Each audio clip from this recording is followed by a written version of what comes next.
Shelley Polansky has been on the team at the Better Business Bureau of Northern Colorado and Wyoming since 2008, serving in dispute resolution, education, communications, and outreach before ascending to the leadership role in 2019. LoCo Think Tank has been a Better Business Bureau member since 2021, and they've hosted many chapter meetings and trainings in their amazing conference rooms. My conversation with Shelley spends a lot of time exploring the what of ethical business practice, alongside an examination of her own foundations and motivations during her career. The BBB is celebrating its 25th annual Torch Awards for Business Ethics on April 27, which also celebrates the 40th anniversary of the organization here locally. Shelley shares some BBB history alongside her own journey into leadership and becoming a mom and what comes next. Shelley's a great example of a certain servant-hearted leader, in it for the right reasons, and I was honored to spend the time together, so I hope you enjoy, as I did, my conversation with Shelley Polansky. Let's have some fun.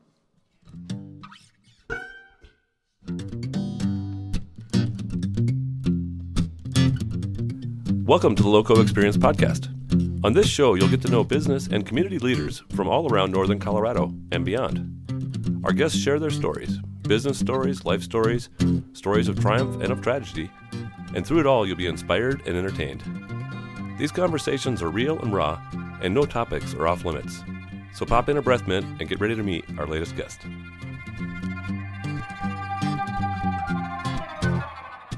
Welcome back to the LoCo Experience Podcast.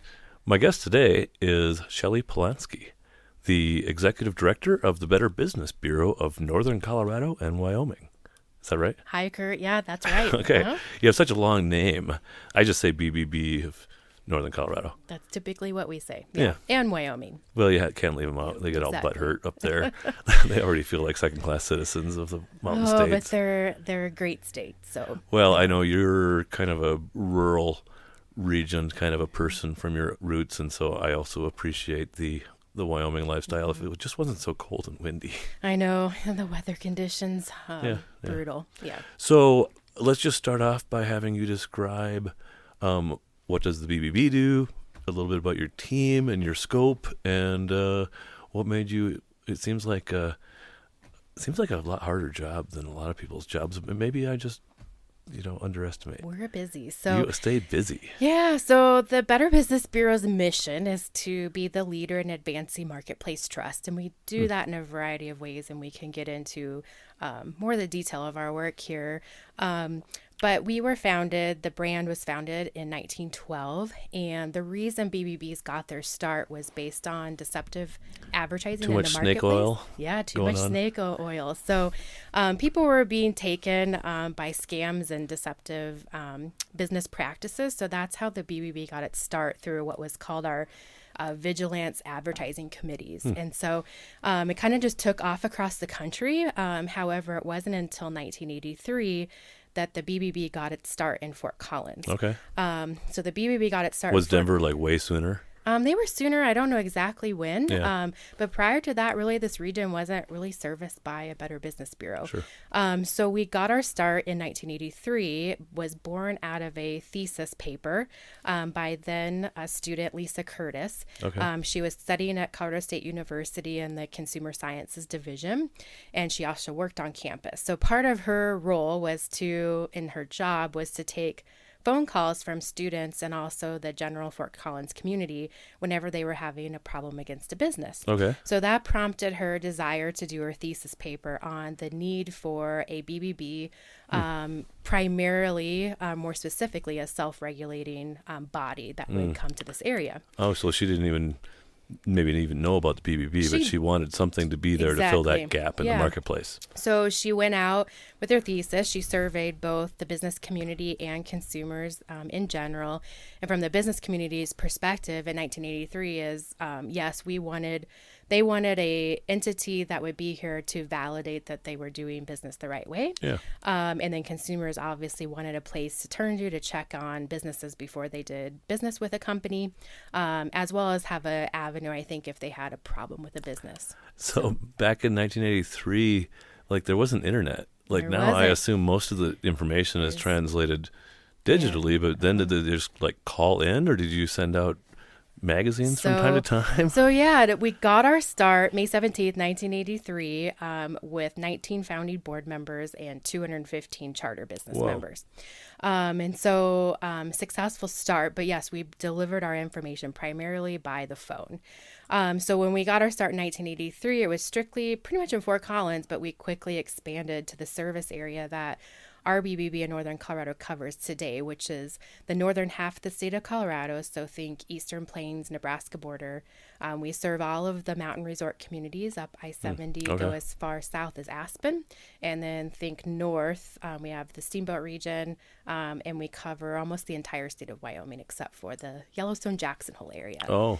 So you think about as we grew into that service area, we primarily relied on phone. Well, one of the obstacles we faced early on is that when people called us, they got a busy signal.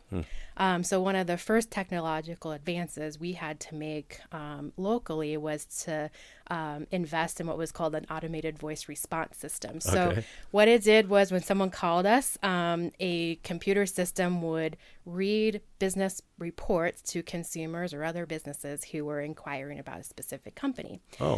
Which was interesting because I've been told through stories that the automated voice response system wasn't very smart.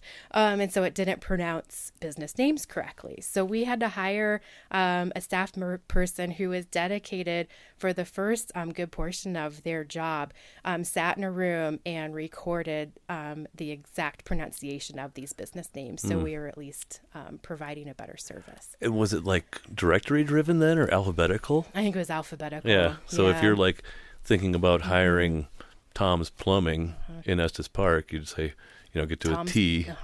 Yeah. Wow. So, but it was quickly in the mid 1990s, kind of when the internet came about. What's really neat in looking at our history or studying our organization's history is we were one of 3 BBBs in the country that were selected to test the internet and actually having a profile for a business online. Wow. So I think we were very innovative in the beginning, and looked upon as a leader within the BBB system itself. So I want to go back a step, and then I do want to get back to that question about your team and what do you guys do and stuff. But to start with, did you say 250? 215. 215 businesses.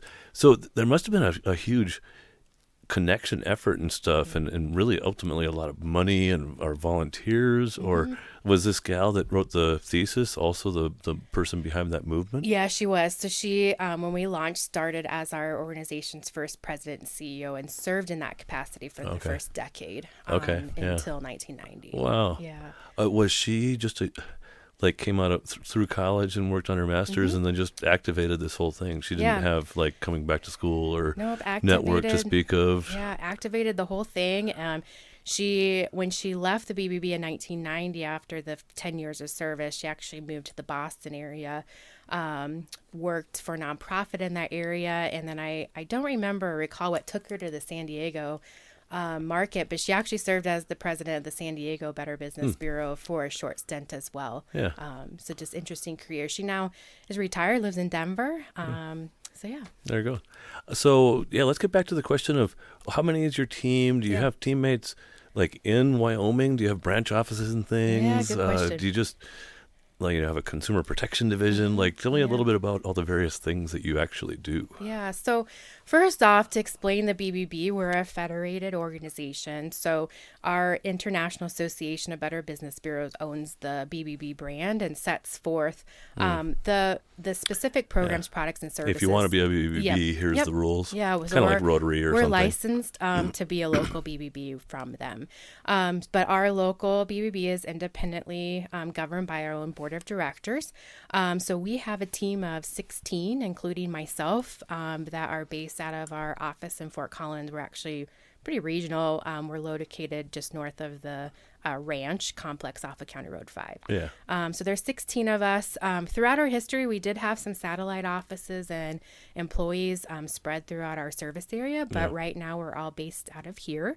And so we provide a lot of our services by the internet and phones, but then a lot of us go on the road and we travel our service area, and we're gone, but we want to really instill with the public that we are local people. I think that's one thing we have some competition, not going to be oblivious to that. Yeah. We're not the only organization that reports on this little company called profile. Google Exactly. has reviews and stuff. Yeah, but we are local people. We are a nonprofit. We are really dedicated to our mission. And so we do a lot. So one of our biggest things is we set the standards for marketplace trust. And so one of the things I really enjoy about working for a standards-based organization is businesses who we invite to become part of the BBB, we're looking for similar values to ours. So, we don't accept everybody, nor does everybody want to align with what we stand for. Yeah. So I want to say those businesses and nonprofits who support us, I do think are elite because we do share that like-mindedness when it comes to committing to doing business ethically. Yeah. Okay. Yeah.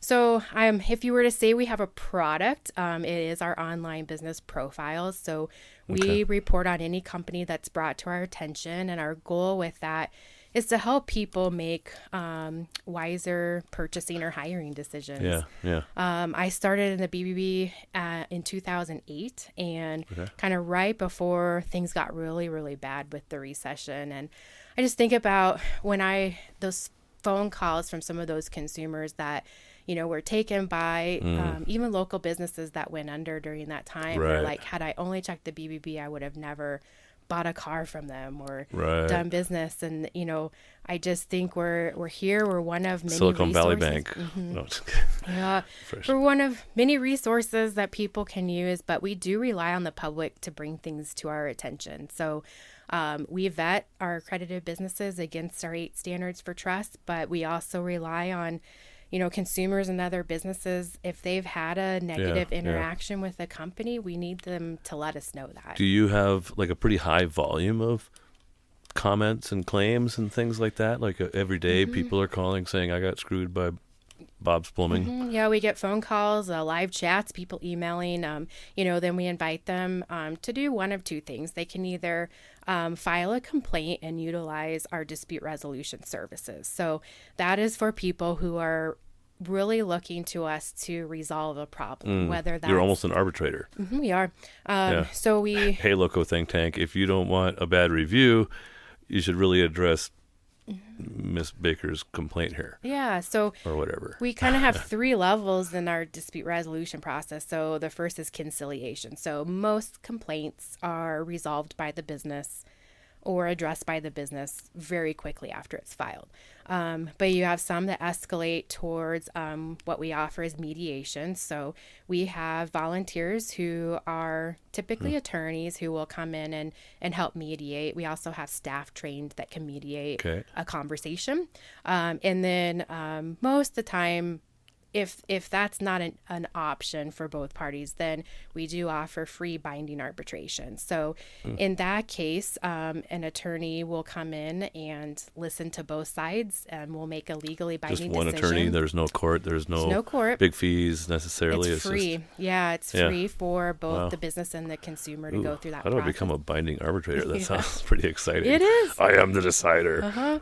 But it's have a lot of integrity, I guess, is probably one of the ways. An integrity, and I think a desire to really volunteer. We pay them a small stipend, but it's really pro bono for them. It covers their gas money and a burrito. But what's great for people to know is through that process, say the business is said to refund money or replace the deck or whatever it might be, and that business doesn't follow through, the complainant can actually file that binding arbitration decision in the court system as an unpaid judgment. Wow. So it is a really great process. We save people time and money from having to go to small claims court and, help alleviate that from the court system. And we arbitrate any case. Doesn't even have to be an accredited business. It can be any business. Oh, really? Wow. What a great service in some ways, because it's expensive to sue and be sued. Exactly. And all that. So, and then the other part of that, if someone is having an issue with a business, but they aren't necessarily seeking a resolution, we do accept customer reviews too.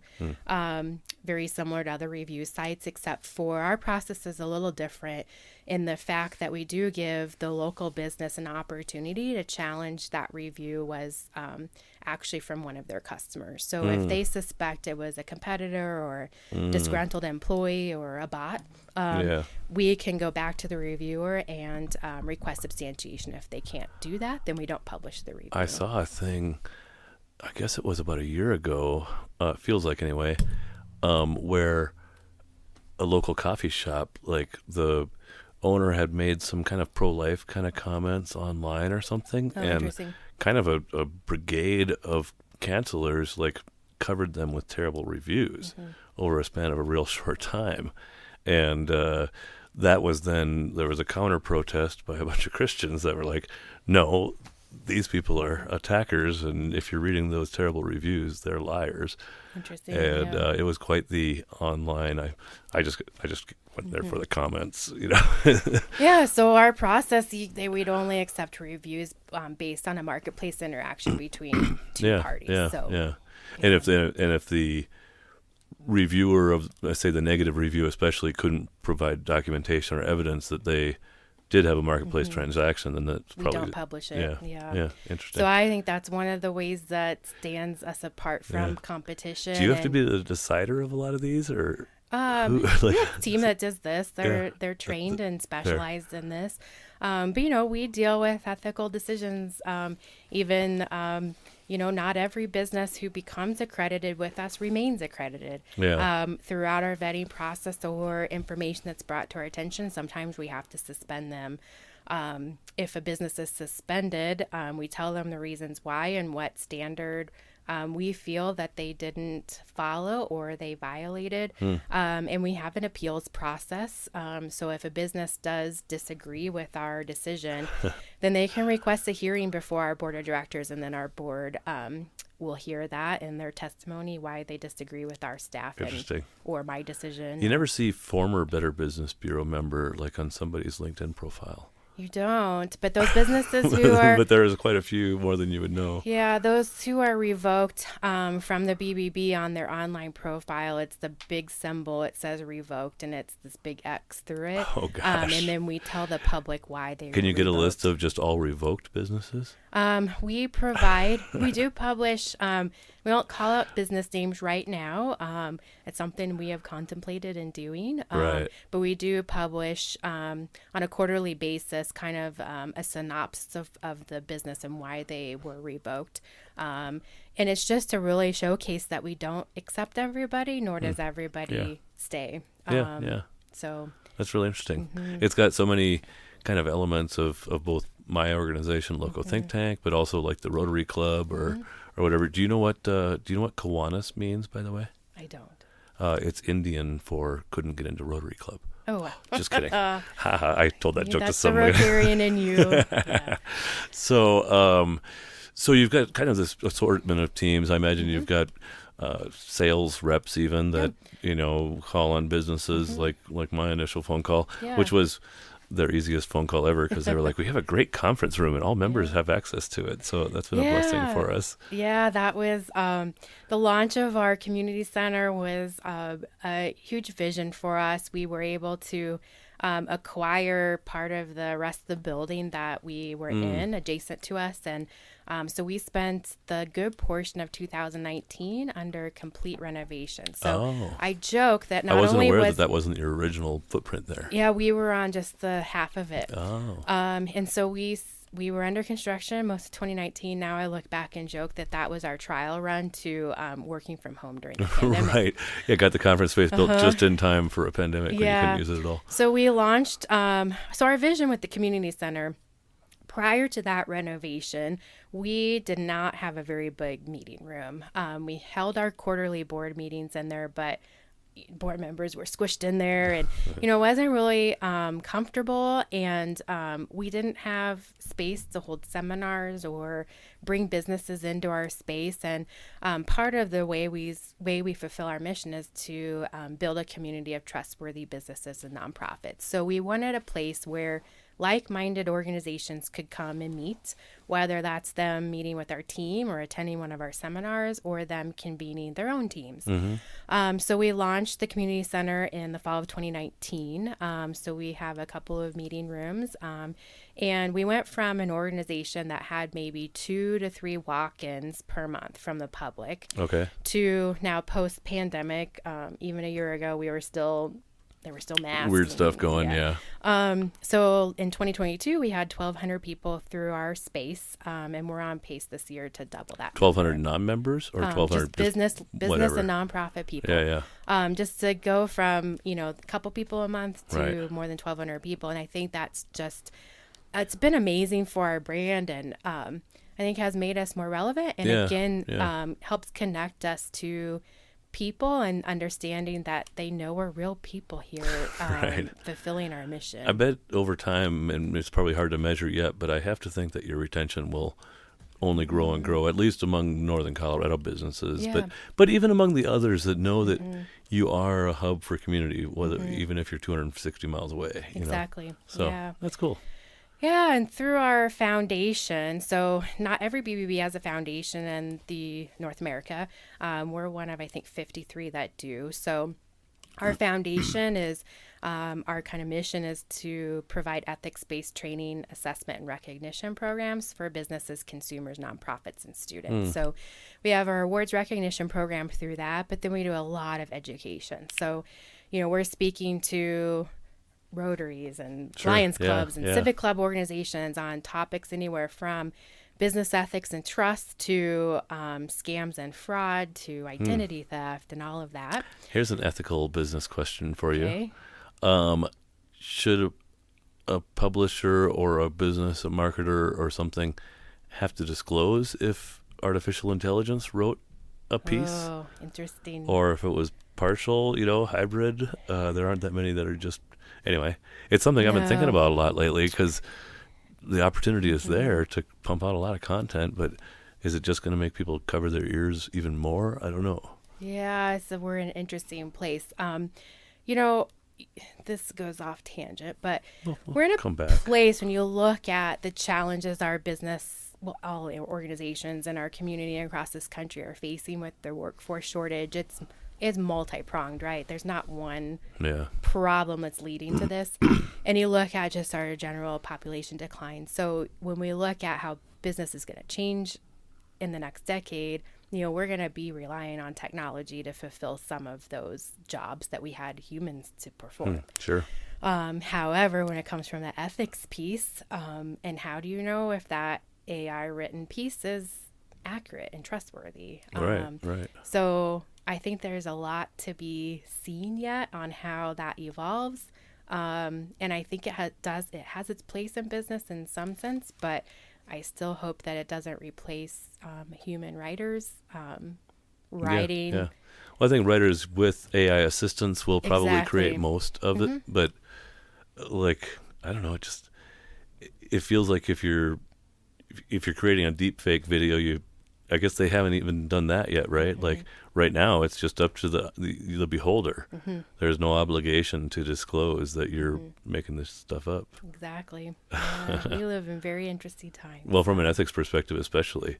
Well, and how could the decision that a machine makes on what kind of inputs it gathers before creating the output be blamed for that? You can't blame a machine. It's just a program. Exactly. Even if it does write Mein Kampf. So I hope it's a future of balance and utilizing technology to allow us to be more efficient. But I hope that it doesn't replace the work that humans do. Well, all the time. Writing is thinking. And so if we don't need to think anymore, what could go wrong? A lot of things. So, what more should we talk about? I'm going to get into your kind of journey of even becoming attracted to the Better Business Bureau and where you come from and all that. But what would you really want people to know? Maybe somebody's been thinking about becoming a Better Business Bureau member or something, or maybe they were one for a while and now they've departed. What are some of the real benefits that your members say why you're... Yeah, I think that the number one is, just online reputation management. We are doing a lot of work around driving traffic to our accredited businesses. We just launched a new ad campaign called The Sign of a Better Business. So, it's encouraging people to look for the accredited business seal. It's something that they can trust. And so, I think that's part of it. One of the most enjoyable meetings I have is when I have the opportunity to meet with a business that has myths or misconceptions about what we do. And so just being able to have a conversation and talk through them, what questions do they have that they've maybe heard or read on a blog that maybe isn't true or accurate. And so, I might not be able to convince that business to become part of the BBB, but I hope that at the end of those conversations, I have at least changed their mindset and into who we are and what we do. Yeah. Well, and there was, not to get into the dirty laundry section, but wasn't there kind of a pay-to-play kind of scandal involving BBB way long time ago? We're nearing almost probably 15 years ago now. Okay. When that happened, and it was some isolated incidences amongst the BBB on the West Coast, and they're no longer a Better Business Bureau. They were actually eventually expelled. Wow. And so, they were doing some things unethically, and I think the consequences came about that they were no longer part of the BBB. Like if you'll sponsor our banquet, then maybe we can get rid of some of these bad reviews and things like that. Yeah, but it also changed who we are and what we do. So I'd say prior to that, there wasn't as stringent a vetting process that we take with businesses today. Also changed some of our rating philosophies. So from that, prior to that, only BBB accredited companies could get an A+ rating. Now that's available to any business. I think the difference is when we work with invest in IT and marketing, we're driving traffic to our accredited businesses. So that's our promise to them. But it's a pretty even playing field for any company. I think online reputation management's not easy for businesses, especially if they're wearing a lot of hats. But, you don't want your customers to go ignored. Your legitimate ones and the ones that, maybe you drop the ball. I mean, every business makes mistakes. Even we make mistakes, right? But what I hope is that whether it's us, that we take accountability for it and we make it right. And the same thing is what we expect from the business community. What were those 8? Can you have them all? 8 standards. The 8 standards. Okay. Build trust. Advertise honestly. Tell the truth. Be transparent. Honor promises. Be responsive. Safeguard privacy. And embody integrity. And so there are 8 principles that whether or not you're accredited with us or not, it's my hope that businesses and nonprofits will use those to at least establish a good foundation of operating ethically and honestly with your customers. And, our nonprofit community, we accredit 501c3 nonprofits. Their set of standards is actually 20. So it's a much more stringent process and a longer process. But those who do become accredited charities can, validate that they are evaluated and have been accredited by a trustworthy third party that with their sponsorships and their donor dollars that they're going to use that ethically and towards their mission and programs. And, I think those who have gone through it have found it to be a valuable process and have changed and kind of enhanced some of their internal processes. Yeah. I was just thinking to myself that kind of the experience that our business members have is kind of a growing self-awareness over time just by what their peers share about themselves and each other and things like that. And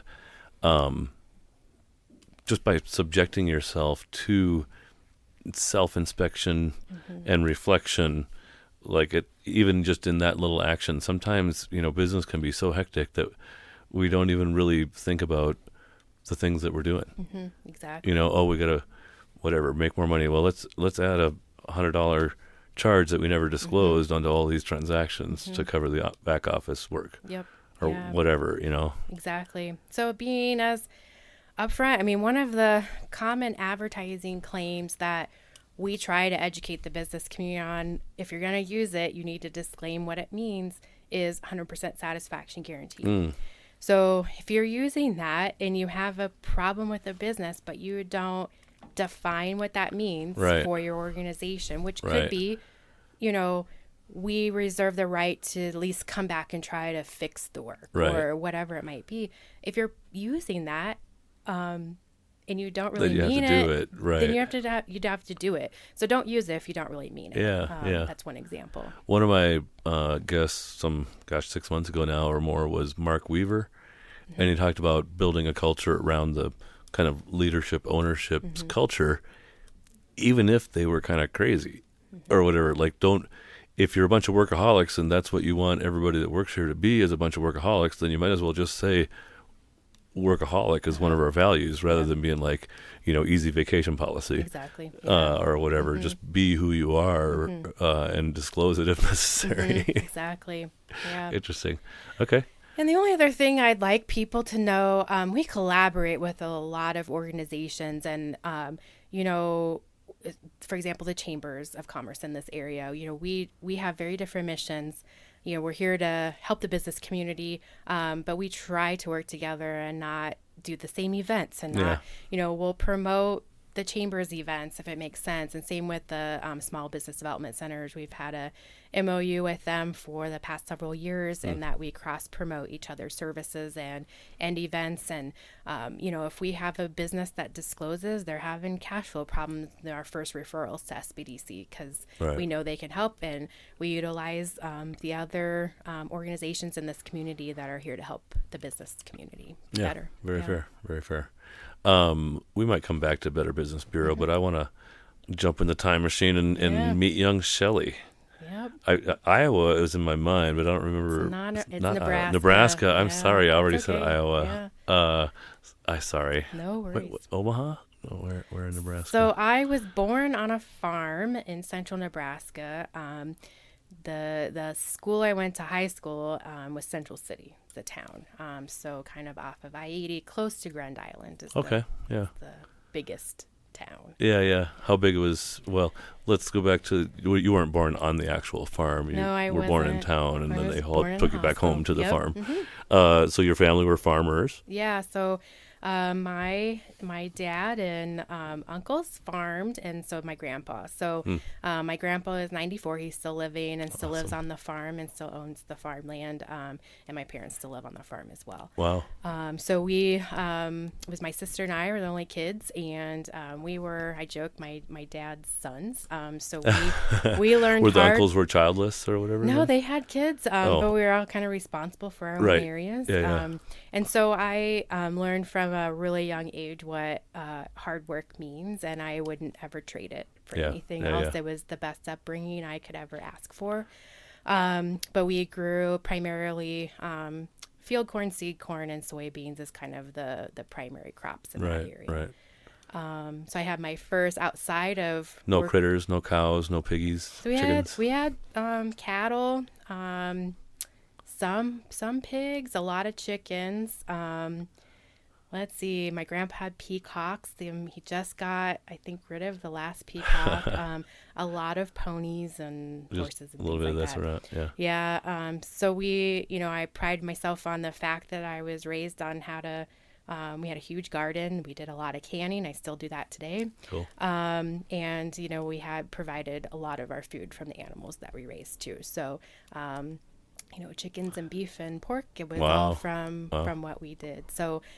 I take a lot of pride in that, and it was the best way to grow up. And when I was early in my career, I would get compliments occasionally. Oh, you work so hard. Mm-hmm. It's like, shoot, I've been coasting compared to what I was brought up doing. What kind of a school was it? Big high school or elementary schools? So Central City is a town. I guess at the time was about 1,500 people. So my high school graduating class was 53, so not super tiny, but not big at all. Most people would say that's super tiny. Yeah, but it is tiny. Yeah. So was an athlete. I did pretty much every sport you could. So softball in the summers, and then volleyball, basketball, track. Wow. I also was in band. No choir, but what did you play? I was piano and flute. Oh. Mm-hmm. It's exactly the same instruments. My nephew is first flute right now nice. for his Awesome. Colorado College group, and was so as a freshman coming wow, in. that's awesome. So he really accomplished in that space. But he was a piano player first. That was his first love, and then he put it down. Yeah. So were you ever like super interested in music too? Oh, Have you carried it on? so piano lessons I started at a young age. I think collectively I did 16 years of piano. Wow. So I would say definitely in middle school, high school, that was a big stress reliever for me, is just being able to Yeah. get lost and play. I played at church and with my grandma at church, so that was really rewarding. And I wish I still played today. It's one thing that when life slows down a bit, I think that's something I could definitely pick back up. And Well, I'm sure you could use a stress reliever, yeah. especially after the past few years and Yeah. navigating, so many challenges. And I want to really focus in, and maybe now's the right time. We'll do a quick detour. How's the health of the business communities? There's been, a lot of some businesses just made all kinds of money during COVID seasons. Others struggled. There's some got PPP and recovery grants and different things. Others haven't. If you had to put is it really as diverse as my sense? Like some people are really doing great and some people are really struggling? Yeah. And I think given the geography that we serve and described earlier, Sure. we deal with every industry that you could pretty much imagine, and every communities, from very, very small rural towns where the closest Right. big amenities might be 100 miles away. And then you've got heavy tourism with the mountain resort communities. right. And then, agriculture, oil, gas, coal. Can you wind describe energy. some big trends that you're seeing? Like, is the tourism back and I think vigorous? it's all- That's all healthy. Yeah, I think it's all healthy. And overall, I think business is healthy. Inflation is hurting hard in struggling. areas, the certain. Yeah. Yeah. So you've got high costs for employers, and then the fact that they still can't find people, I think, is those two things combined. So you've got business owners wearing more hats than they ever did. Shortages and And in some instances, having to turn away work, which is hard. Man, the truck stop in Jamestown, North Dakota, where I grew up, closes at 2 now. Oh, wow. Like that used to be the 24-hour place, or at least it was open till 2:00 in the morning. It was where we would go. There isn't a place like that anymore in the whole Yeah, town of exactly. 15,000. But the trends that we're starting to see, and we're going to see it more as just even consumers, is mergers and business sales. I mean, we have a massive generation going to be leaving. Whole bunch of 60-somethings Yes. ready to be done. And, you saw a little bit of early retirement during COVID for those who didn't need to work anymore. I think they were like, I'm done. Right. But we're going to continue to see that. So what that looks like, especially for this area, which we've, experienced an enormous amount of growth. Right. So you look back, I don't have stats, but there's some of the industries where there's not people going into the trades, and there's not going to be enough of those. So, Right. As a consumer, is it going to be hard to find an electrician or a plumber when you're going to need it? Seems like it. or a nurse's aide. A doctor, nurse's Right. aide. Yeah. I attended the health sector event Yeah. at the end of the year. It was the all partner event, and just the nursing shortage projections in the next couple years are super alarming. And what I wrote down on there is who's going to take care of our parents. Right. Being my age, and You are. They're living in your extra bedroom after your They kid are. moves out. They are. So I went home. I told my husband, I was like, the next few years, we probably need to be looking at a house with a attached Yeah. suite dwelling or unit or a something. mother-in-law suite or whatever Right, it might be. right. I am convinced that's going to be the way our generation's going to have to take Yeah. care of And, our elders. maybe that's okay. Like Goes it's back. kind of outsourcing. Like I was, and we'll get back to young Shelley here in a little bit, but the air quality standards of the manufacturing that gets done and the high energy stuff that happens in the U.S. and in Europe is much higher. And that work was effectively outsourced to China, where it actually makes a worse difference. So some of the Paris Accords things, they can give Trump a hard time on that, but it really just outsourced the dirty stuff to China, where it was done even dirtier than it was being done here. And to a certain extent, the assisted living centers in the nursing home industry is, they've gotten so outsized in their costs, and they don't pay their people hardly anything. So they've got all these underpaid people trying to, I don't know. There's just, I don't know why it doesn't work. On the daycare side too, they're both just kind of broken models. Right. Yeah, you're right. It's kind of the same thing. But back to young Shelley, one of the things that shaped me most, and it's related to this, my grandma, when I was in high school, was diagnosed with pretty much early onset Alzheimer's. So being who we were. This is the grandma that you played piano with? Yeah. So being who we were, my grandpa kind of stepped back from the hands-on of the farming. My dad and family stepped up, including my mom and myself and sister. But we chose to take care of her at home till she died. Yeah. So that was, several years where, and early on she was still mobile, but she needed supervision because she did things backwards and, you couldn't really leave her alone, but evolved to where she was completely bedridden. And, we did have the, help from some, nurses coming in a couple days a week just to help bathe her and do all that. But I think it helped shape me at a young age of how short life is, and kind of just that evolution of the life cycle. And, you start with having to, change babies and all of that. And that can be how it also ends. Yeah, you start by having your diapers changed and you end that way typically, unless you have a fiery motorcycle crash or something like that. Exactly. Yeah. So it helps shape too, I think, part of who I am, saying what I value. And, it was a hard experience to go through as a pretty young person, and witness every day in and day out, but also super rewarding. It really shaped your sense. Yeah. Well, especially looking back, and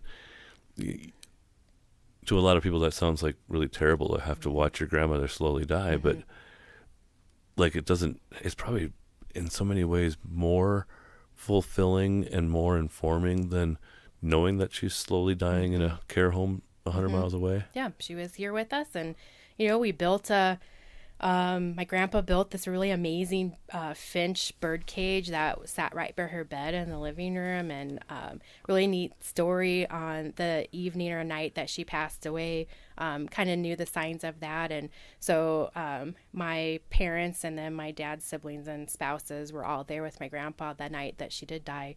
And as soon as she took her last breath, it was really neat. There was a crack of thunder and it started raining, and all the birds came out of their nest in the finch cage and started singing. And wow. I know we'll get into religion, but if the signs are there, whatever you believe in, if you're willing and open to be open to them, they're there. Yeah, that's almost like those birds singing was like, welcome, we got you. So I'm gonna call a short break because my whiskey's gone and I'm teary from hearing your little story here, and we'll just come back in a moment. All right, awesome. Cheers. The LoCo Experience is sponsored by InMotion, providing next-day delivery for local businesses. If you need anything delivered in northern Colorado, InMotion's flat fee service is a great resource for your business. Delivering from the Wyoming border to Denver and anywhere in between, their clients range from small breweries to real estate companies. InMotion can deliver almost anything you can imagine. If this fits a need for your business, contact InMotion directly by emailing them at inmotionnoco@gmail.com. That's INMOTIONNOCO@gmail.com, and mention you heard it on the LoCo Experience. Okay, and we're back. So when we jumped off and started chasing stories a little bit, you were telling us about your high school experience, your grandmother. My guess is you were a strong grade earner as well as doing all these sports and things. Yeah, I've always been a high achiever. So grades were good. I did a lot of hard work studying in school. I actually loved school. Yeah. And was fortunate enough, I went to college at Nebraska Wesleyan University, which is in Lincoln. Okay. That's a ways away, 100 miles or something maybe? Yeah, so it was perfect for me. Coming from a small town, I was ready to leave to a bigger city. Right. But I what I finally selected, or why I finally selected Nebraska Wesleyan, is because I was in Lincoln, but on a small campus. Right. So at the time, I think Wesleyan's campus size for all 4 grades was about 1,500 students. Right. And then I also was contemplating whether or not to continue doing a sport in college. And so I did continue. What was great about Wesleyan at the time is they were Division III NCAA. Okay. So for Division III, I had the opportunity to compete against a lot of D1 and D2 athletes, but being Division III, we weren't allowed to accept or receive athletic scholarships. Oh. And I liked that because then you're just not Wasn't the pressure tied in, of or the being pressure there. to perform. And it was just really all about team. And in what sport? Yeah, Sports? so I did track Okay. in college. So I ran indoor and outdoor track. So Really? it was pretty much all season. We started training. Sprinter? You a distance Yeah, girl? I was a sprinter, specifically long sprinter. So Okay. in high school, I did the 100, 200, 400 meters, and then the 4x1 and 4x4. Okay. And then in college, I wasn't fast enough to be 100. Yeah. So in indoor, typically did the 200 and the 400, and sometimes the 800. But also indoor track had a 600 meters, which was like my perfect sweet spot. So I did that, and then outdoor track, 200 and 400. Okay. And then the relays. Yeah. I was a miler. Pretty much. I'm pretty slow, but I can go a long time. Yeah. But track was like it was perfect because it was still an individual sport, but surrounded by amazing teammates, and some that I'm proud to still call my best friends today. We still make an intentional effort to see each other once a year. And so, even though we're kind of spread out and live in different states, we really try. So. Did you know what you were going to go to school for right away? Not necessarily. So I kind of just started on the general route, majored in business, and then had a double minor. So I minored in communications and then psychology. So I liked pretty good suite of skills for your current vocation. Yep. I liked psychology from the perspective of figuring out why people act and behave the way they do, and what makes them tick, what motivates them, what demotivates them. And so didn't quite do the business psychology route, but definitely the minor complemented that. Having an underlayment of that kind of knowledge is important. Yeah. And I have to think that we've learned so much about psychology in the last 5 or 10 or 20 years that, the psychology I learned long ago probably is rusty today, and Me too. Yeah. Use it all anyway. So had a kind of a traditional college experience. Did you find your sweetie along the way or anything like that? Not yet. Not So yet. He's still coming. I just had fun. Did track. So I after college, my first job out of college, I worked for Allied Insurance, which was part of Nationwide Insurance, and did commercial claims for them, which was a really stressful job, but gave me a lot of, I think, great business experience and skills, and negotiating and diving into insurance policies and interpreting coverage. And let me tell you, that's really hard. Right. Insurance gives you coverage, and then this page takes it away, and then it gives it back, and then it takes away again. But the two things that insurance companies really hate? No.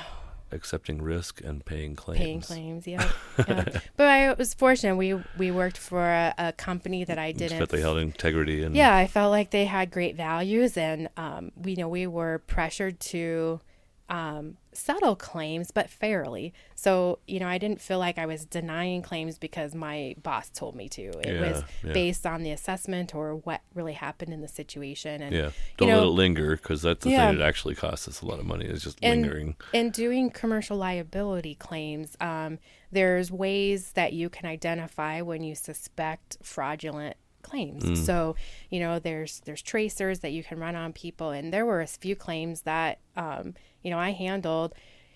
So, for example, one of them was our insured was a grocery store, and the claim was someone slipped and fell on a spilled milk area. Okay. And so pretty bad injuries, claimed all this back issues, pain and suffering and all of that.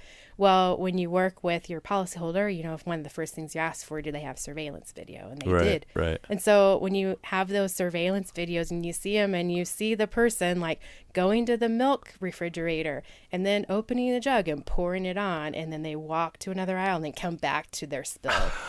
So when you can prove that, it was pretty satisfying, and I think opened my eyes to not everyone is telling the truth. Yeah. So you got to be. There had been some of the early seeds of your career later too. Yeah. And this is, you're 22 years old or something like that, right out of school. Yep, 21, and I was called every name in the book. But I think what gave me, especially being young and a female, is just a lot of confidence. Whether that was working with a, highly aggressive law firm that was representing a claimant.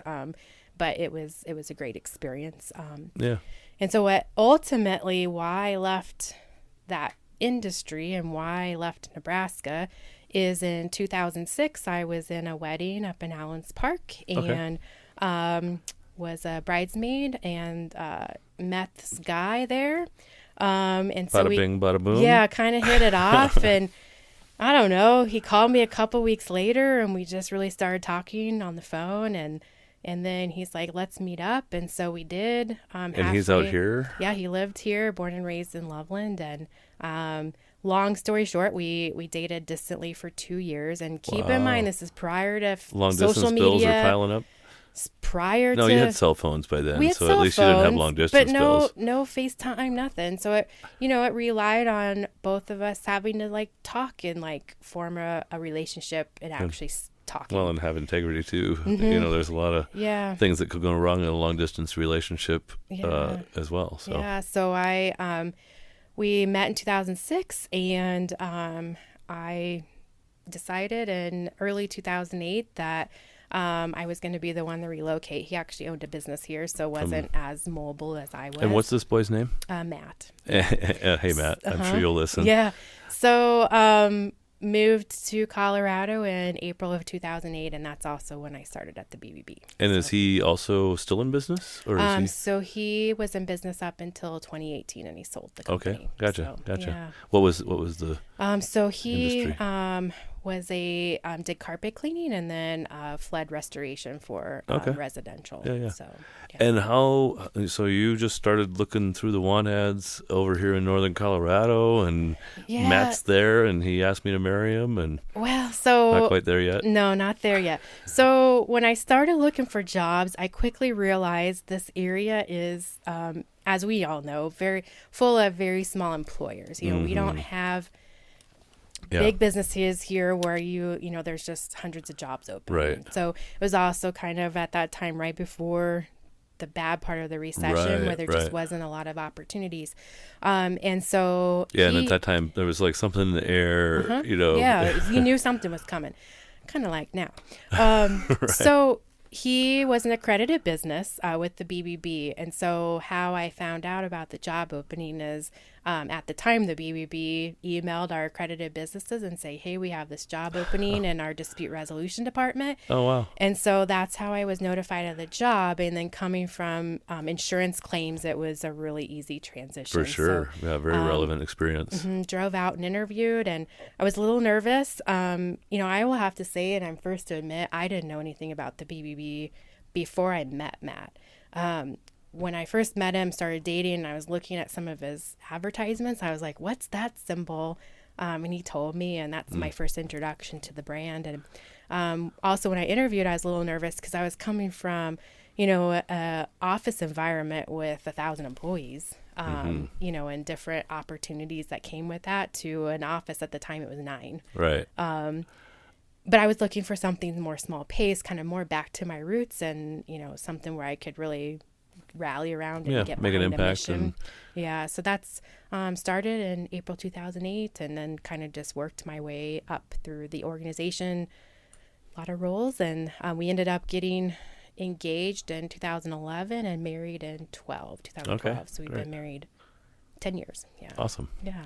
So, talk to me about that working, I don't know, was it working your way up or was it working through kind of? Like, Working through, yeah.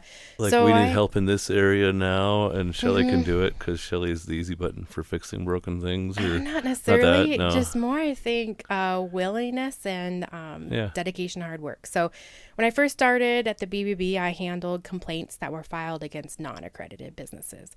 I also started up our investigations department. So really ramped those efforts up. So part of my role was working with law enforcement agencies when we suspect a business is doing something Not just being unethical, but actually breaking the law. fraudulent, breaking the law, Yep. we will bring those issues to their attention. So we still today work with state, local, state, and federal law enforcement as well as regulatory agencies. Okay. So part of our process is we can share complaint information with them.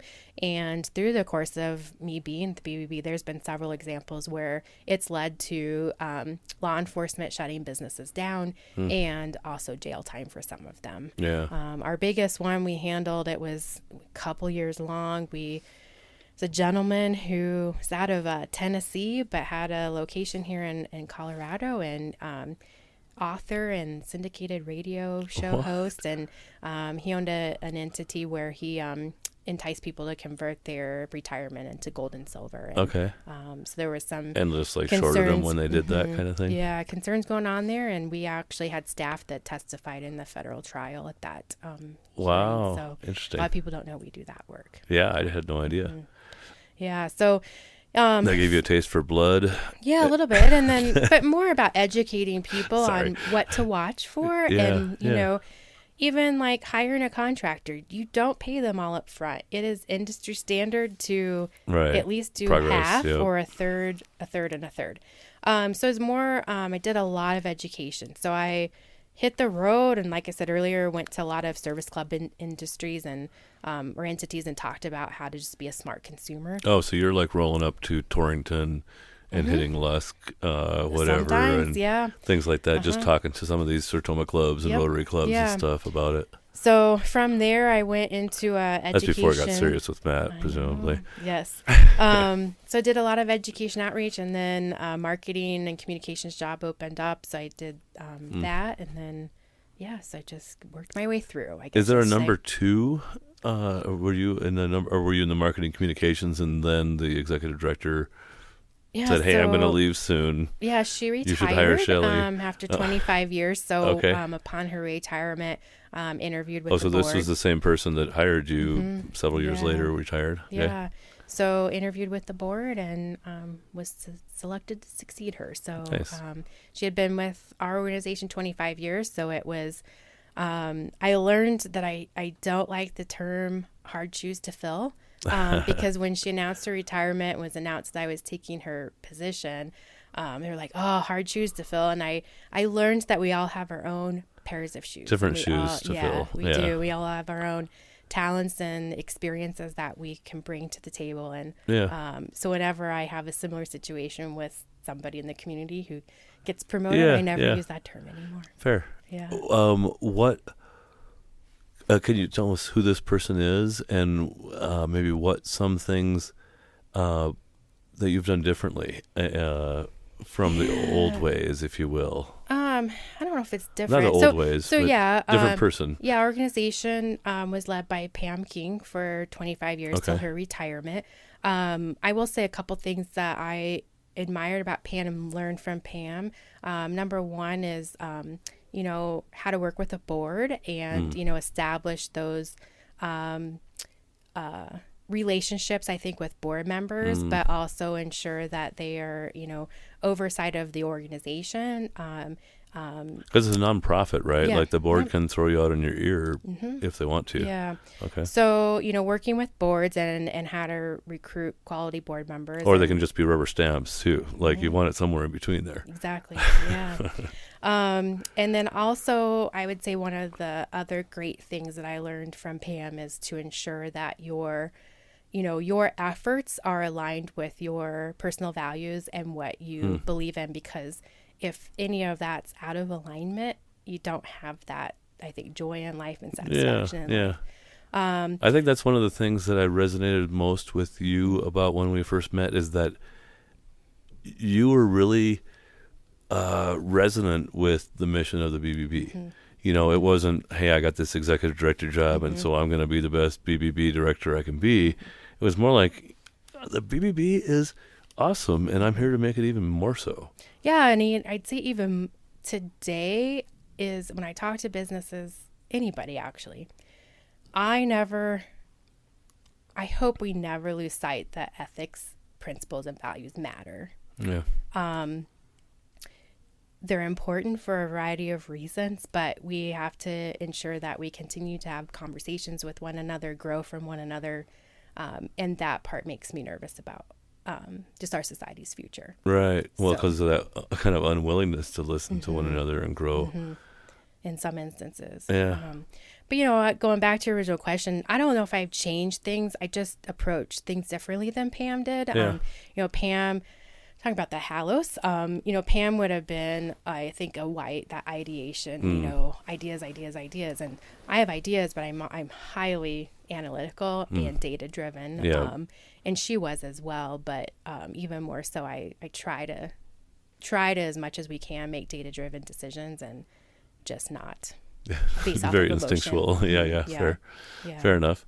What would your team say are your best traits or attributes, like why they love working for you? Because I can tell they do. They all love you.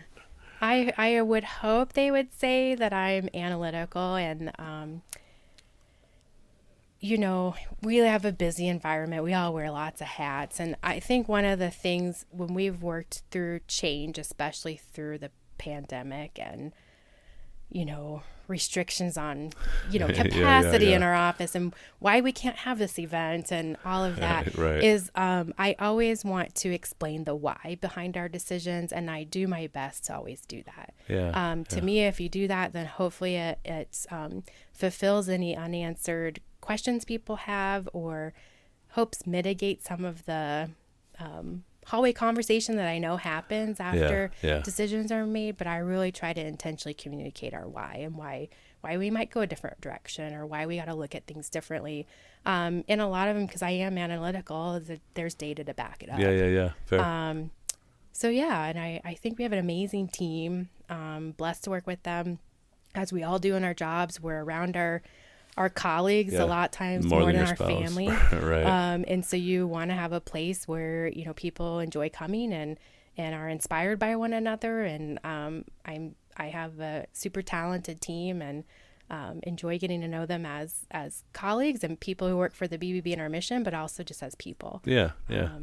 You know, before I leave the BBB, especially because you mentioned it in the Halos training, and so just to set the ground for those listeners that haven't heard me blabbing on about it, but we did a certification course, I guess it was the fall of 21, where we did 6 4-hour courses and used your amazing conference room with great video capabilities and stuff to do this remote environment. And then as a thanks for letting us use your awesome space, we had your staff go through our first Halos workshop with a team. And I felt like it was, I've done a few more since then, and I think I'm getting better at it, but I felt like it was really impactful, and I got a lot of great feedback from your team. And is that, like, have you continued to remember those conversations? Should we do more? We use, so I'll go back to our listeners today. You know, we've always been intentional in trying to provide professional development opportunities for our team, whether that's job specific or just even how to bring out the best in them. So years ago, we did the Gallup Strengths Finders with our team and, you know, found that to be very useful. But as you talk about with the Halos assessment, it's easier to remember your colors. So we continue, we went through that. I think it was February last year. I guess so. Yeah. Just about a year ago now. Yeah. And we continue to use it. And when I go back to, you know, I really enjoy trying to figure out what motivates somebody or why someone's behaving the way they are. And we'll go back as a leadership team where I'll be like, oh, that's the brown. That's the brown coming out. Like that's why they're this way, or that's the orange. You know, what I found extremely useful in that too is ensuring that we have diversity amongst our skill sets and all of that. And I think what came out of that, I was super pleased that we have, you know, dominant colors throughout You got a great mix. Every team, Yeah. every team within our organization has mix, and then just across the board we have it. So I think that opens it up to, a lot of great thinking and idea sharing, and just approaching to do business better, and how can we serve our accredited businesses better. Do you remember, I know you were orange the biggest, but were you? I am a blue. No, blue over. Blue, orange. Orange. Almost about equal. Okay. And then brown is my. Okay. Yeah. And that definitely comes out. So. Cool. And so it was great. Awesome. Well, I'm actually getting some new training a little bit later this year, so I'll be letting you know if we can do some more stuff. Let's move into the closing segments. Okay. Would you prefer to talk about faith, family, or politics first? Whatever you want to go. Let's talk about your family. Okay.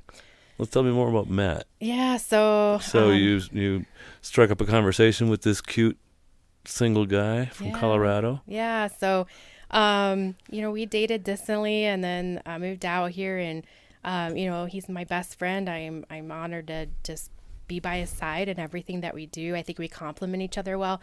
He's not taken the Hallows, but I'm pretty sure I know where he lies. Which is, you think? Oh, definitely he's definitely entrepreneurial. The orange so he's the type. orange-white type. Yeah. I'd say very little green. Okay. But that's okay. Right. I don't have a lot of green either, but that comes out in my Gallup Strengths Finders. There's a reason for that. We have a very close circle of people that are our friends and our loved ones. Your tight tribe. But we don't go wide. We go deep with our tribe. Which that's the brown type. Yeah. We were married, and I'm pretty open about our story. We struggled for years to have children, and so we did experience some family loss from his family. So he lost his dad and his brother in 3 months apart from different tragic events. And I think what we learned from that and admire him is that he didn't let that destroy who he is, and he said he wouldn't. But we also learned, that some of our friends and family, close ones, really showed up when it mattered, and I try to carry that forward. And one of my personal values is show up for people even though they may not know they need it, because sometimes you don't know you need it until you're in that kind of tragedy. So we struggled for years to have children, and decided to start to see specialists, and we were blessed with our first daughter, Riley, by IVF. So she was born in October of 2020. So I found out I was pregnant in February 2020, so a month before the lockdown. And so that was an interesting pregnancy. And when did we meet? It must have been maybe that June or something? Maybe, yeah. May, June? And so, had her in October of 2020. And our odds of conceiving naturally were less than 1%. And so fast forward 9 short months later, and surprise, baby number 2 is coming. So we joke and call her our BOGO baby. Buy one, get one free.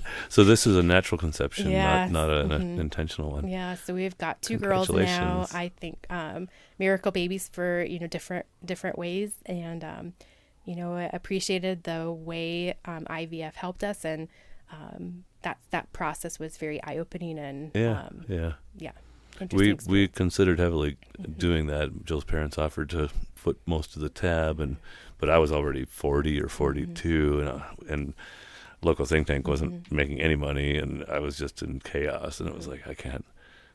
And not sure we want to. Yeah. And so we can really be a blessing to other families. But so I want to hear about, how many months old is your youngest? So she just turned 1. Turned 1. Yep, they're 16 months apart. So almost 2.5, and then just turned 1. Do you have, I know you've listened to some of my episodes. Do you have one-word descriptions? Do they have enough airtime yet to?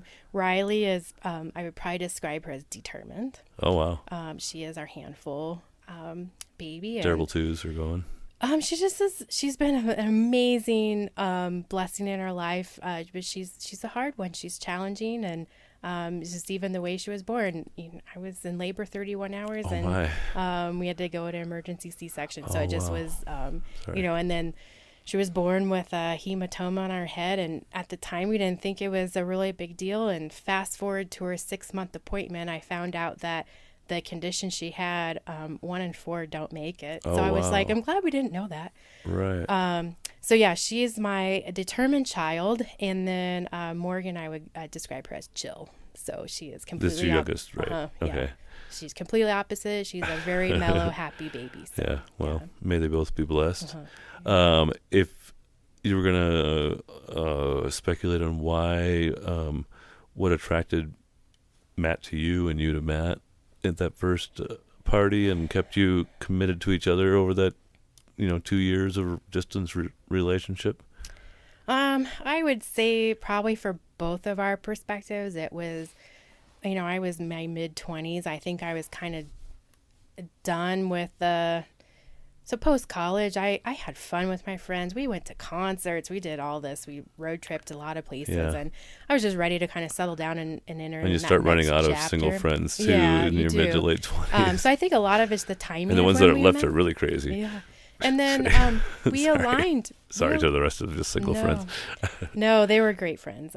But no, I think there's the timing of when we met, and then we just aligned with our was just similar easy. philosophies. There's easy conversation. Never felt hard or I had to impress or anything. Yeah. So yeah, it was great.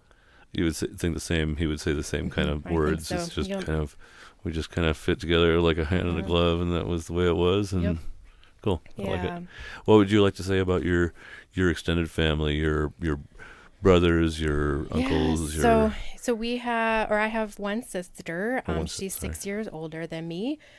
So definitely, when we were young, I wouldn't necessarily we were super close. We were just into different things at the same different times. But as we got older, like we're super close now. Outside of my husband, she's my next best friend, and I also still blessed to have my parents. And I want to say to my parents that at some point, there'll always be my mom and dad, right? But at some point, they did an amazing job of stepping back from that parental role and letting my sister and I just be adults and your people. peers now too. Yeah, and we'll still turn to them for advice, but even though they're still my mom and dad, I consider them my friends. Sure. And we bounce stuff off of them, and I really respect, and I don't know exactly when that switch happened, but I respect that they did that naturally. Yeah.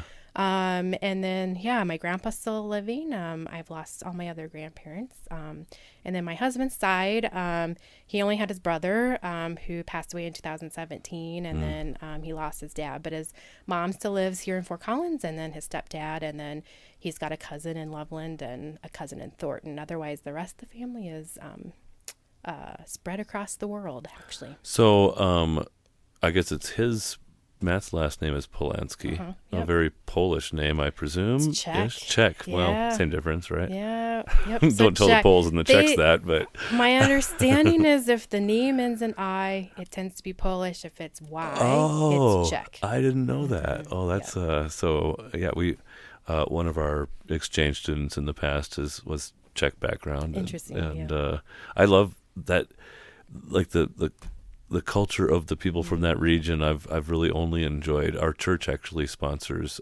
several Czech church plants across that nation. So it's a close to my heart in some ways nation. Yeah, that's awesome. How about your family? So And is he a mutt, German. or is he just a Czech guy? Well, he says he's American, but Right. no, but yeah, Czech is I think the predominant Family in tree their branch family, or whatever. And then mine's predominantly German. So Was that pretty common for your whole region up there in that I think so, mid-central Iowa or north Nebraska? Nebraska, yeah, I think so. So Okay. yeah. Sorry, I always ask questions like that because you're not supposed to ask questions like that. So, on that vein, politics or religion? Let's what go. did the government do right in the COVID approach? Just kidding. Did you rather start with what they did wrong? No, I'm I'll teasing just say you. politically. I would say politically where, BBB doesn't take a stance on politics. That's, different than the chambers who can Yeah, take and you can make a political disclaimer if you advocacy. like Yeah. here. So views do my not resemble- disclaimer, they, I think we're just in an interesting place. It goes back to a comment I made earlier. We are so polarized that you can't even always have a conversation with someone who you thought was a friend of yours that has different viewpoints. And I think it's so sad we've gotten to that place. I read a stat the other day that something like 80% of people surveyed in this research report said that they don't want to work next to somebody who has different viewpoints. Whoa. And I was like, that's how we grow as people. It's how Hallis is like within ourselves, that contrast is always sharpened. So to me, wow. I'm Stop being so weenie. Done with the disrespectfulness that has occurred in politics. I stay informed across the board because with our role in the geographic area we serve, I need to kind of stay abreast of anything that might impact us as an organization. Sure. But I've disengaged a lot too. For self-protection. And I had an interesting conversation this past weekend. We went to visit some friends in San Francisco, and quite a bit farther, more progressive than I am, and we were drinking from corn plastic straws, because in San Francisco you can't have a plastic straw, period. Like, it doesn't matter, but you can have a paper straw or you can have a corn plastic biodegradable straw. Or metal. Yep. And I said, I think that's actually really great. And I think it's even prudent. Like, you've got this amazing bay, potentially one of the most dynamic and beautiful natural features in all of the world, protected by this little gateway, the Golden Gate Bridge, and that's the only way in and only way out kind of this whole thing. And straws is going to get into that bay, like, no question about it. So having dissolvable straws here that cost 12 times as much is probably great for San Francisco. But in North Dakota or in Nebraska, like, I just want a plastic straw because it's going to the landfill after that, and it's going to stay there for as long as it needs to. And so I think both viewpoints can kind of be true. And, like, being able to understand the nuance of those two perspectives. Like, it's okay for San Francisco to ban straws because they have this amazing bay. Like, for Canada to be all opposed to climate change, I think that's dumb. Because they're Canada. We want it to warm up there? Anyway, I digress. I mean, a lot of what we've gone through the last couple of years, it's you. At the end of the day, I think you look at you gotta do what's right for you. You've got to be informed as an individual, and whether that's your own advocate for your own health, right, or if it's something that you stand on politically. And I think you just have to make the best decision that you can. And I hope in the future we have competent, ethical people that will continue to run or will run for public office because we need them. Right. And then the other piece on that is I just think it's really hard for people to find information today that they can trust. And, totally. how do you really find out what someone stands for? And I think it's difficult today. Well, and like, anybody that I meet that is 100%, I believe in all the party platforms of my party, it's like, that's really hard, and so then it's just idealism or dogmatism kind of thing, right? And so that stat you just shared, that 80% don't want to work with people that, what if you agree with me on 7 out of 10 things and not on 2, and we're maybe on 1, is that okay? Yep.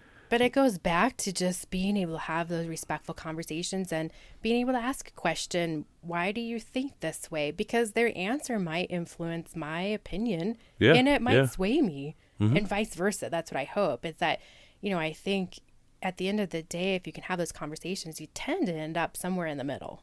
I think, well, and,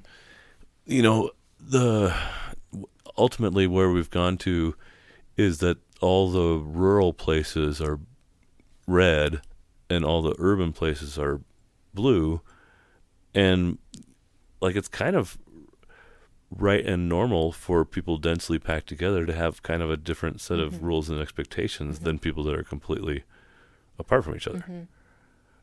And I think that seems like it's okay, but instead it's becoming, I don't know, it's going to be interesting because the rural areas are really under comparative economic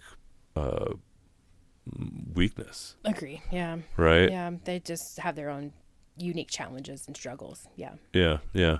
Well, anyway, Mm-hmm. I can leave that alone a little bit. Is there things that you would like to mention specifically in the political realm, or just the utility of disengaging from the fight?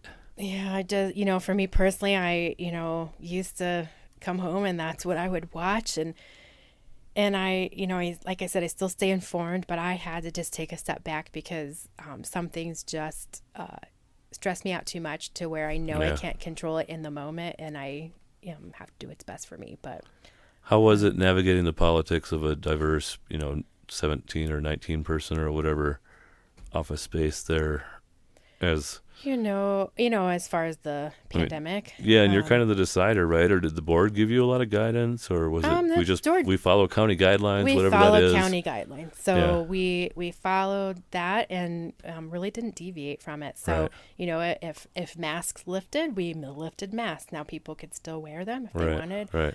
But we followed that and set that, I'd say principle from the very beginning, and we didn't deviate from it. Yeah. I think if you deviate, then you start to, why are we doing this? And then that's when you have opinions come out that, maybe isn't healthy for the entire organization. So, Sure. So that's what we decided from the get-go. And I mean, it was hard though. There's some, our team who plans events, we had to cancel. We canceled our Torch Awards event, which is every April. Right. Because it looked like for quite a while that April 21 events were going to be cool. They did, but then... And then it all of a sudden turned around. Omicron or Delta came out. And Omicron, so I guess. we're hoping to have an April 2021 in-person event. And it was, I think, that fall, I was just like, we've just got to make a decision. And that's probably early on. One of the things hindsight looking back, I think I would have just almost said, we're doing stuff different until we are 100% in the clear. We know, because you get people like motivated, excited, and then, oh, I'm sorry, we can't do that now. Right. And it just deflates the team. But so I think April 2021, we did Torch Awards virtually, a really short presentation. Then we went on site to each of the business winners' locations, so could have a very, COVID record a little video and stuff and whatever. Friendly celebration that was smaller in capacity. But we're super thrilled to be able to have a big one this year. Yep. This one we're celebrating this next month, and we're hoping for 600 people. So I probably should slide you ahead in the agenda a little bit, because this is your 40th year here in Northern Colorado, and the Torch Awards are April 27th. 27th? Okay. Yeah. The Embassy Suite. I think we can slide you in there before then, at least a couple weeks. Yeah. So the Torch Awards is really an awards of business ethics, and like businesses nominate themselves and each other, and then how do you prove out something like that? Yeah, so people nominate businesses that they work for who have patroned, or businesses can self-nominate. And then for the Torch Awards, they are paired with an ethics scholar intern who is a student from CSU, UNC, or UW. And the students are the ones that work collaboratively with that nominated organization, and they prepare the application paper on behalf of the business. And our criteria for the award is based on our 4 C's. So it's character, culture, community, and customers. So it's really evaluating how does the business exhibit trust and ethics in all those 4 categories. So the students write a paper that's given to our panel of judges that is made up of board members and past Torch Award winners. And then the students also give a oral presentation in front of the judging panel. So it's been a win-win partnership, because it gives students an out of the classroom ethics learning opportunity, and then also gives businesses and nonprofits that kind of giving back and showing our future workforce business ethics in action. So that's how they're evaluated and determined. So it's not an easy thing to I love win the the student Torch Award. element as well, because it's easy to say that list of 8 that you rattled off earlier, but once you start to see the complexity sometimes of business ethical decisions, and like we've got here's a good ethical quickie here for you. I've had marketing companies and PEOs, for example, and different organizations like that be like, hey, if you just refer your members to our organization, we'll pay a durable referral fee. Oh, interesting. You can have 3% or 5% or 10% of their spend forever. And I'm like, well, that sounds great. I would never refer anybody else. But you might not be the best fit for that person. And it like colors my integrity now and forevermore if I accept money for referring. Yeah. And so I can't. Like, as much as it sounds nice to have some mailbox income and all these potential referrals, I just can't do it, really. Yeah. Yeah. So our ethics award winners, I mean, they give examples. The winners tend to be the ones that will give an example of a student or story that maybe it didn't turn out the best outcome, Right. but it's the ethical dilemma they worked through. Here's how it turned out. Here's what we learned from it. Those are the things that here's we're our looking policy for. now. Yeah. Yeah. Very cool. So we have that, and then we're expecting a sellout crowd, so it should be an awesome That's at the event. Embassy Suites? It is, yeah. Okay, Yeah. very good. Yeah. Awesome. Well, we'll be looking forward to that.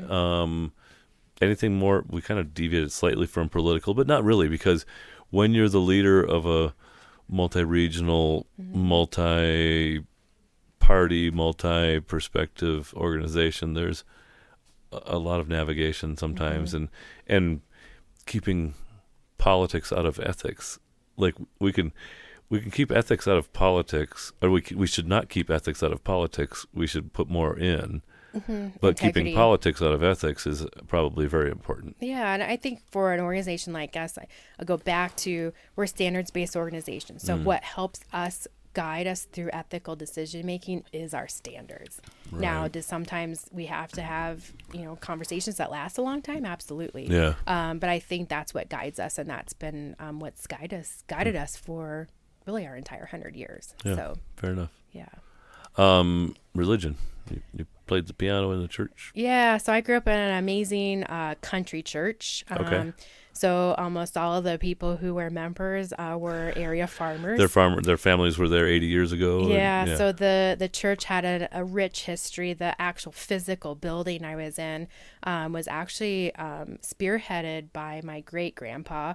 They were in dire need of a new building because their old one was like falling apart, not safe anymore. And it's a cool story. He actually advocated with the church council and kind of all the members. He's like, let's forego our fancy new tractor this year, our fancy new truck, and let's build this building. So they raised enough money to build the building, so no debt.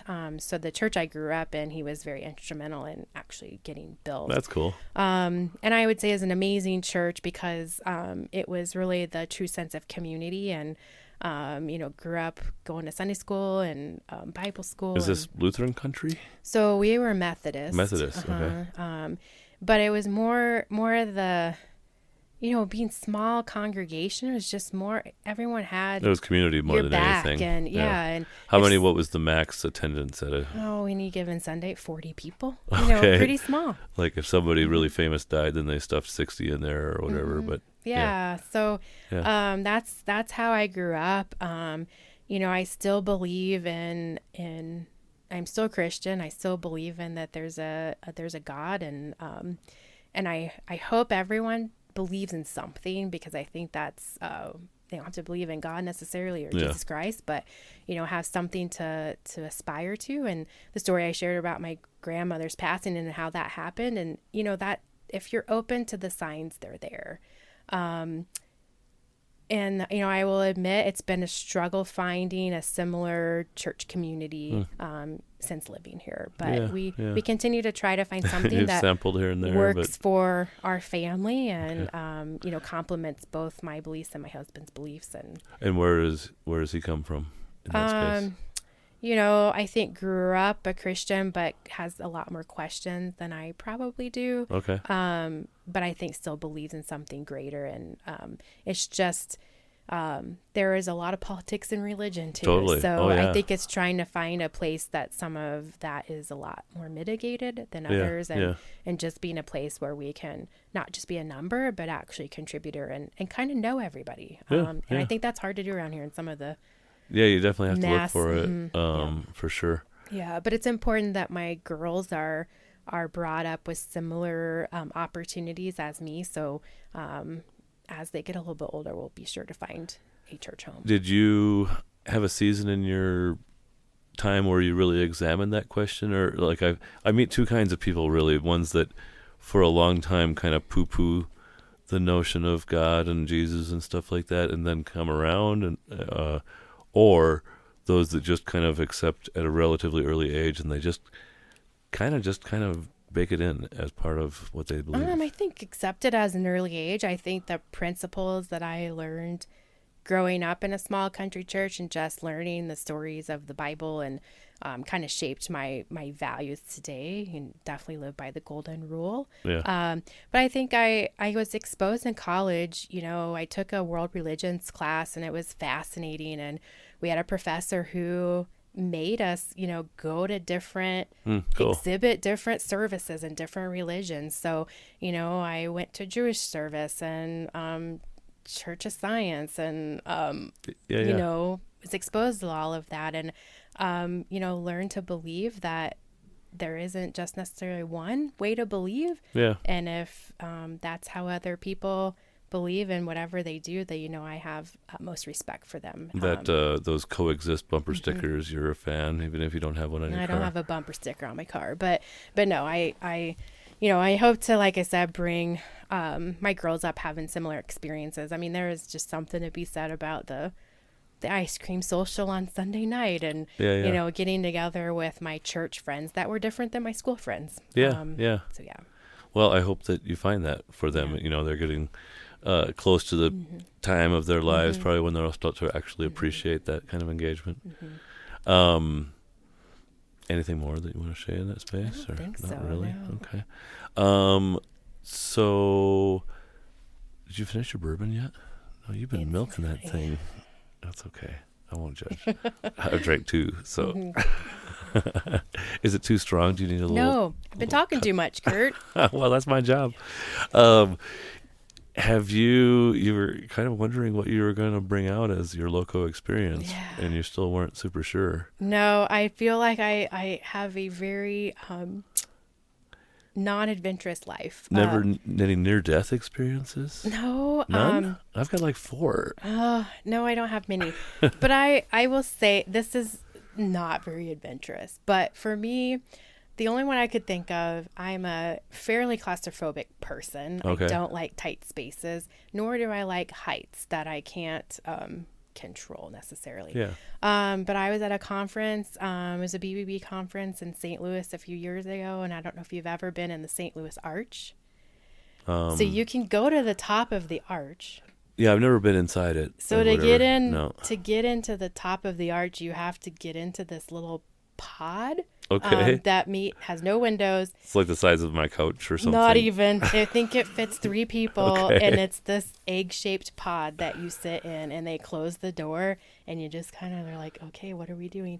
And it inches its way up this arch. Right. It's kind of, yeah. And so we got to the top, and there's these windows that you could look out. Well, you couldn't even see out because we were in the middle of a horrible thunderstorm in this top of this structure. So even though not very adventurous, I felt great that I at least went up to the top. And it takes a fair bit of trust. Even though thousands of people a year ride that stupid little pod up there and look out the window. If they were making that today, they would make it so much cooler. They would. You'd probably ride on the outside and be able to look out. But it would cost, instead of $4 million like it cost originally, it would now be $600 million or exactly. something dumb like that. What are we going to do with this economy? Oh, well, I think I read a lot of opinions, and across the board, some saying the economy is not going to get any worse, and some saying we're in for a long haul. But I think we just are in unprecedented times, and we just don't know what's going to happen. Well, and money is under threat, and it's all about trust. It is, right? I go back to my parents being, friends, and we bounce ideas off them. My dad's been saying inflation's coming for about 8 years. He lived, when I was born in 1980, I saw my baby book. Mortgage rates or interest rates in 1980 when I was born were 21%, almost 21%. Yep. And so he went through a period of time where we farmed a lot more acres prior to the recession in the 80s and lost a lot because of banks going under and whatnot. So he's been through it, lived through it, and he's been calling for this one. There's just different dynamics in this one compared to the one in the 80s. Unemployment's still really low, and you look at this massive generation, this baby boomer generation leaving the workforce. It's just, is unemployment really going to go very high? I don't know. Yeah, it's an interesting question, isn't it? Well, and you'll have board members that listen to this and stuff like that and stuff. But what, how do I say it right? Like, what's your future hold? Do you want to be like 10 more years leader of the BBB? Do you long for actually being in business? Do you have aspirations of getting your PhD in ethics and teaching in your second career? Yeah. Like, what's next for Shelley? I don't know what's next for me. Right now, I'm being the best. My number one value is to be the best version of myself. I have to put myself first so I can be the best mom and wife, leader, colleague, sister, daughter that can be. So that's my priority right now. I think I'm never adverse to looking at other opportunities, but right now I'm content with where I'm at and trying to ensure that the BBB has a future and that, again, we don't lose sight of that business ethics and trust matter. Yeah. So that's what I'm doing now, but I've always thought moving into retirement years, I never want to fully retire when I retire. Yeah. I want to ease into that. And, I think teaching would be amazing, to give back. And, I hope that as my girls get a little bit older, if they get involved in activities, I can be a coach or give piano lessons, whatever it might be. You can teach softball or volleyball. I forget all those. So I don't know what my future lies, and I guess do any of us? No, not at all. So, but you just gotta always be open-minded to whether that's new opportunities with your current business you own or current business you run. Would you like to? This is one of all these questions nobody's supposed to ask, but you got 2 littles now. Like, do you have dreams sometimes of downsizing your work so you can upsize your mom for a while? Oh, no. Not yet. I love my children, but I've also learned that it would be very challenging for me to be a stay-at-home mom full time. So no, I think we have a really great balanced life, and I see,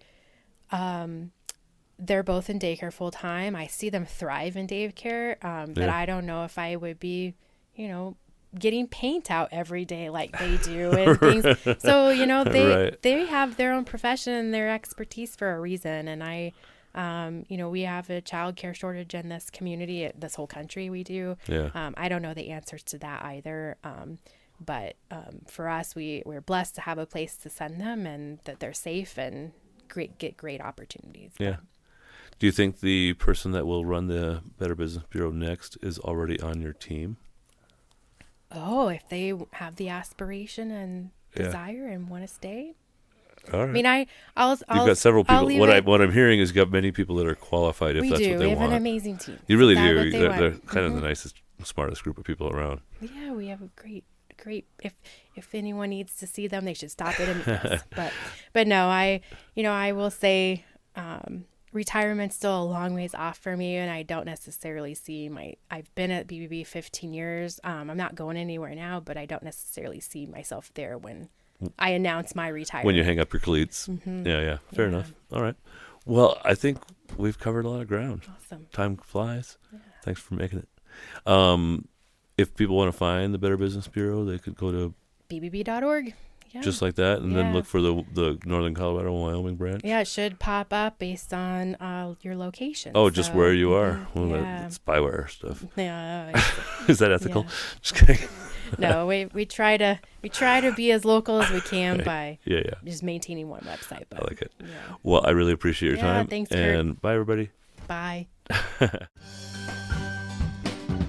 Thank you for listening to this episode. This is Alma Ferrer, producer of the LoCo Experience podcast. If you enjoyed this program and would like to support the show, please share it with your favorite people and leave us a review. To see upcoming guests, behind-the-scenes footage, and more, follow us on Instagram, Facebook, and LinkedIn at the LoCo Experience. Subscribe to never miss the latest interview, and until next time, stay LoCo.